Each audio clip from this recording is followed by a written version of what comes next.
1,000 apologies for this intrusion, your sublimities, your eminences, your...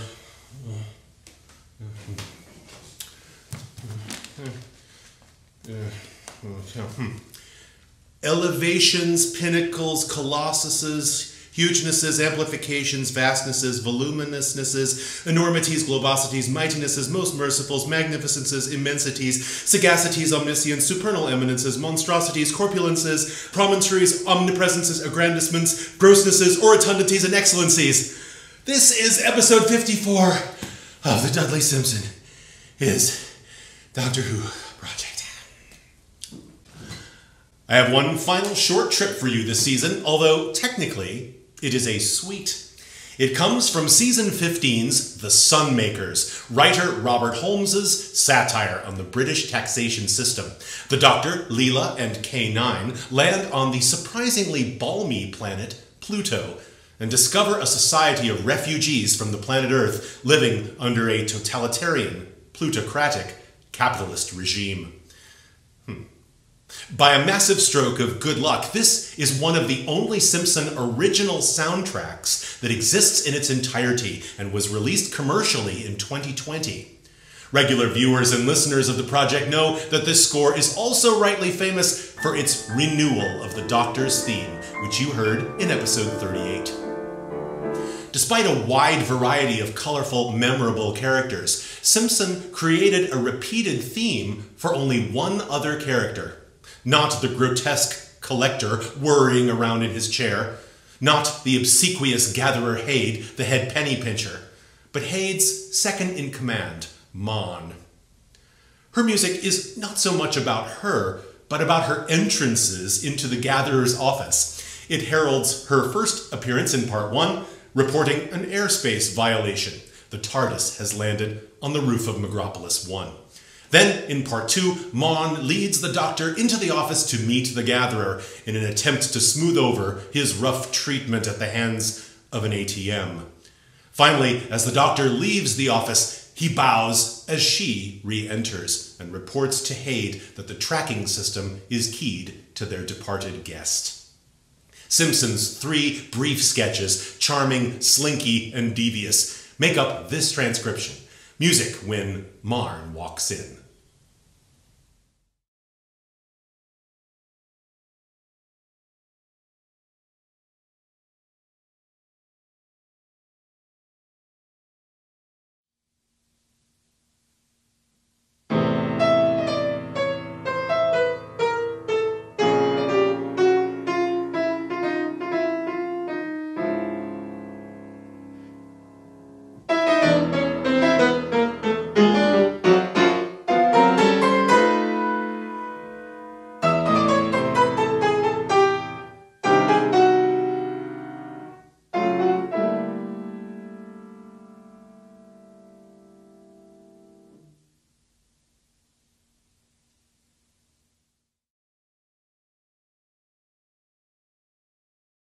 As you can hear, Marn is given a recognizable motif, and this melody has pleasing variations in its subsequent versions.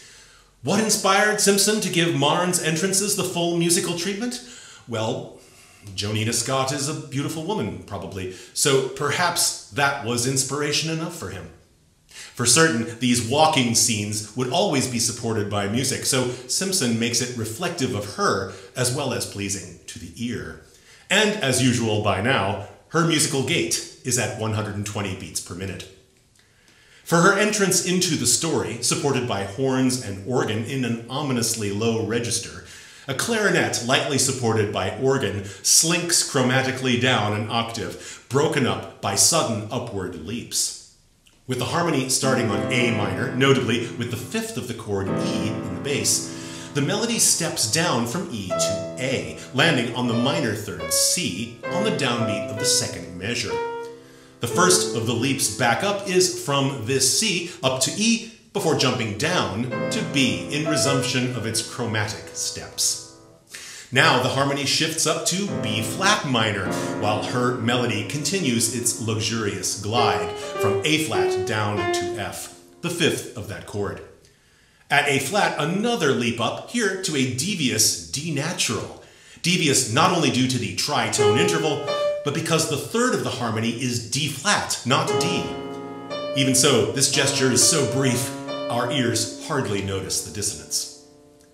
The melody begins to settle, but toys with us at first, flirting with a dissonant E natural alternating with an E flat, and both these notes rebound back and forth from the chord tone F. After an insouciant triplet rhythm, the melody settles at last on E natural, but Simpson resolves the harmony to D flat major, creating a delicious sharp 9 frisson with the melody. Though with much less elaboration here, this is the exact same ending chord from Into the Mechanoid City from episode 46, music from over 10 years earlier. But a good idea is a good idea. Before moving on, I'll let you know, dear listener, that at the end of the first 2 clips, I have curtailed the length of the final long chord for the sake of the arrangement. Although nothing makes me happier than wrapping myself in the blanket of ever-ringing chords, I didn't want the arrangement to stop and start in this way. Obviously, this chromatic melodic shape is the basis for Simpson's 2 variations in part 2. Having been released from the correction center, Marn leads the Doctor into the Gatherer's office, where they exchange cock and bull stories.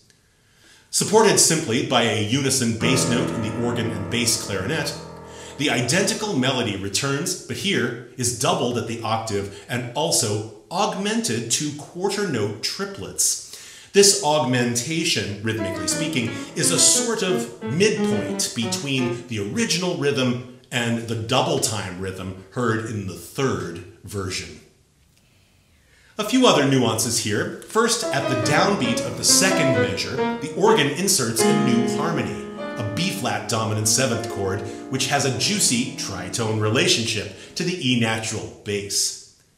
Second, the bass begins to move at the end of the melody's descent, and amusingly sounds at cross purposes, pitch-wise.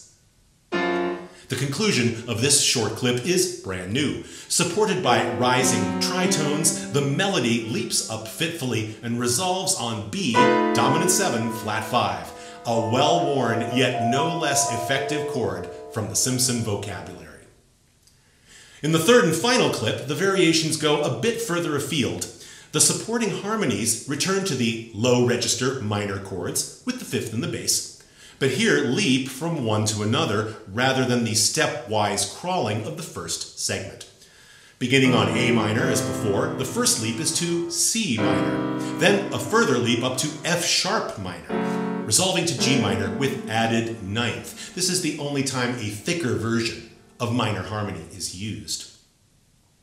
This final version of the melody, as I hinted at, is played double time compared to the original version.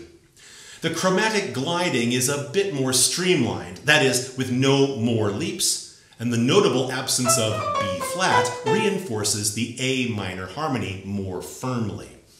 The final notes of the first phrase toy with the major and minor 7ths of that harmony.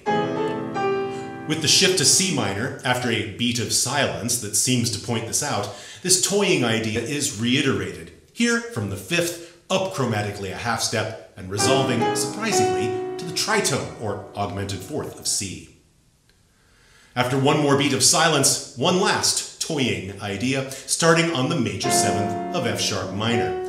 But it takes on a new color with the resolution to G minor, the major 6th of that concluding harmony. Although relatively blind to Marn's charms, I am not deaf to the charms of Simpson's musical sketch of her.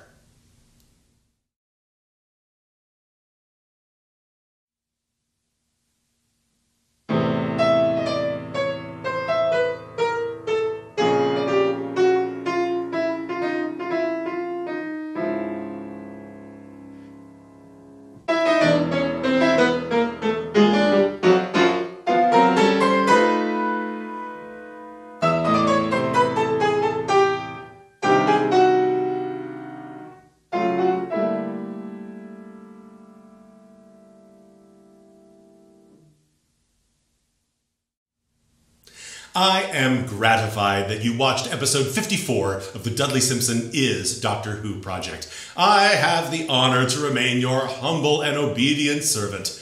Sagacious Patreons, thank you for making this video happen, and I hope you enjoyed seeing it first. Join yourself at patreon.com/Jess Jurkovic. One is no less eminent if one contributes to one's benevolent fund. That is if you go to coffee.com/Jess Jurkovic and contribute one time whatever you feel. Subscribe, like, share, and comment on YouTube. See you next time.